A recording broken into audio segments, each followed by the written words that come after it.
In this video, you'll see how to bind serials issues in WorldShare acquisitions. Before you can start using the binding functionality, you will need to make sure you have a temporary location to use while a volume is at the bindery.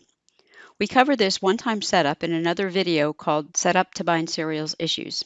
Then, when you received all the issues for a volume that you want to bind, you'll add the issues to a binding unit. Next, you'll send the unit to the bindery. And finally, when the bound volume is returned from the binder, you'll complete the binding process in acquisitions.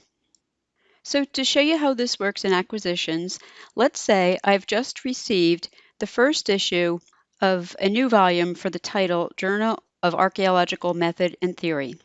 And I have all 4 issues of the previous volume that I now want to bind. So to get started, I'll need to find a record for this title in WorldCat. So I've logged into WMS and I've selected Acquisitions. Next, I'll click on Discover Items to search WorldCat. I've selected the scope My Libraries Holdings since I have already added holdings for this title. And I'll do a search by the ISSN. And my search retrieves just 3 records. I can see the first record is for the print subscription that I have. So I'll click on the title to select it. This takes me to the Issues screen. I'll click the Issues to Bind tab, and I'm going to select Volume 25, numbers 1 to 4 by clicking in the checkboxes to the left of those issues. And then I'll click on Add to Binding Unit. On the Add to Binding Unit screen, I'll leave it set to Add to New Binding Unit, and for the volume details, I'm going to click the Enumeration drop-down. And I just want one level of enumeration. And for the volume number, I'll enter 25.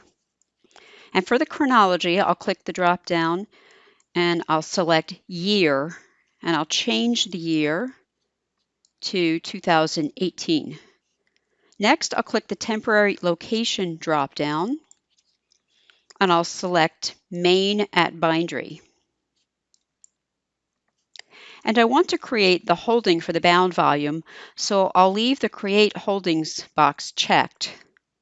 And I'll click in the checkbox Send to Bindery Now, since I have all the issues added to the binding unit for volume 25.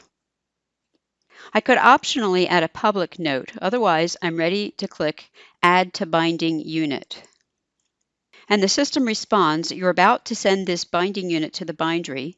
This will assign a temporary shelving location to the related issues and change the binding status to Sent to Bindery.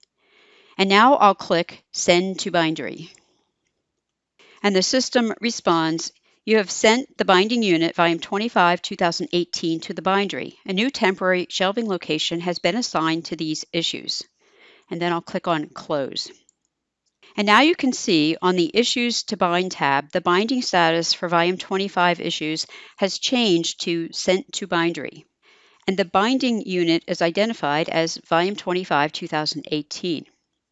If I click on the Copies screen, you can see the shelving location for these issues is now Main at Bindery.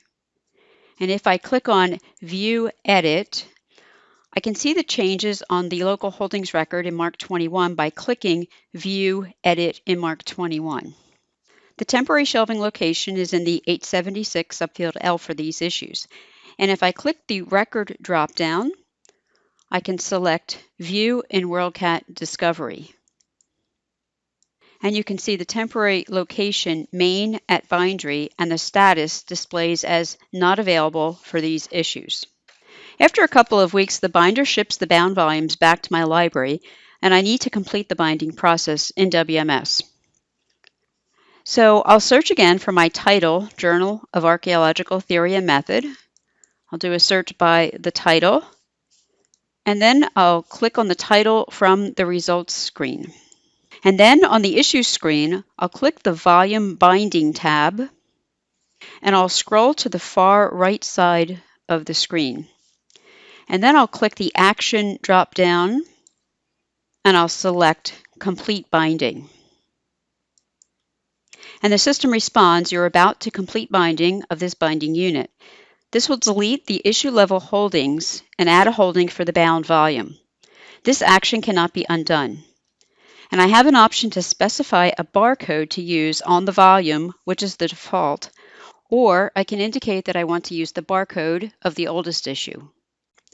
I'll add a new barcode to the bound volume, so I'll leave that checked, and then I'll enter the new barcode. And then I'll click Complete Binding. And the system responds, you have completed binding of 4 issues. The issue level holdings have been deleted, and a new holding for the bound volume has been created. And then I'll click Close. And now you can see on the Volume Binding tab, the binding status has changed to Bound. And if I view the title in WorldCat Discovery, you can see that Volume 25, 2018 now appears as one volume. The location has now been changed back to the permanent location, Main Periodicals, and the volume again appears as available. For more details on binding serials issues, please see the documentation at help.oclc.org. And if you have additional questions, you can find contact information for OCLC support in your region at oc.lc/support.